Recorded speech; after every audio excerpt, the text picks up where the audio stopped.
ورحمۃ اللہ وبرکاتہ۔ وعلیکم السلام ورحمۃ اللہ وبرکاتہ۔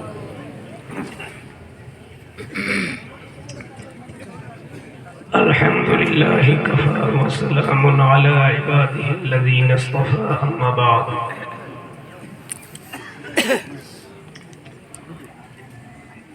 فاعوذ باللہ من الشیطان الرجیم، بسم اللہ الرحمن الرحیم۔ سبحان اللہ۔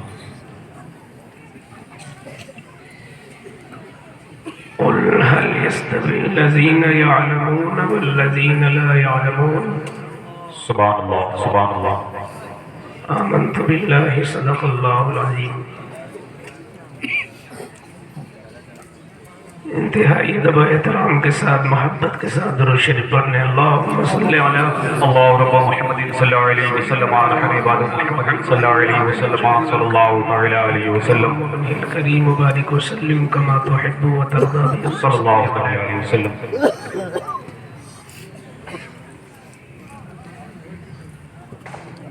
ممبر شریف پر آپ کے قرب و جوار کے ذمہ دار اور باصلاحیت اور قابل علماء جلوگر ہیں، اور کچھ ساعتوں کے بعد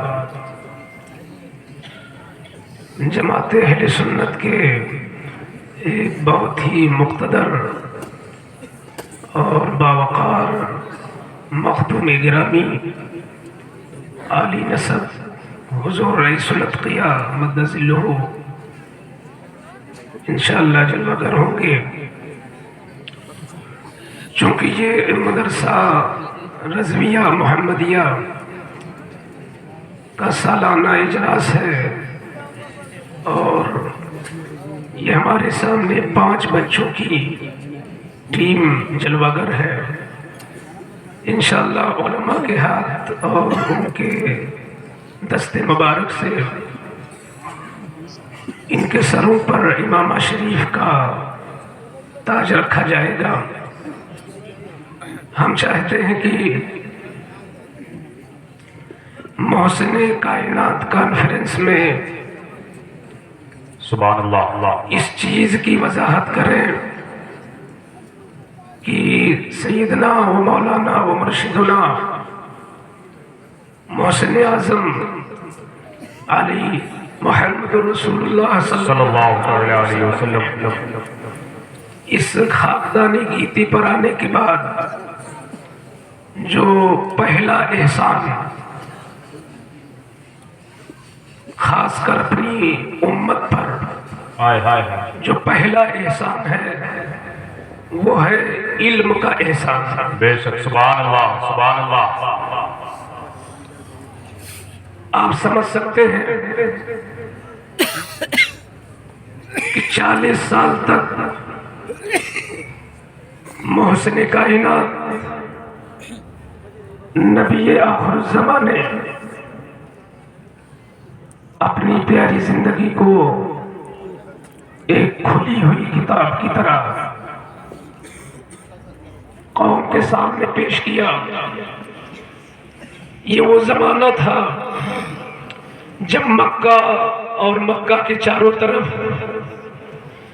ایسے لوگ زمین پر تھے کہ جن کی صورت انسان جیسی تھی، مگر ان کی سیرت جانوروں سے بھی بدتر تھی۔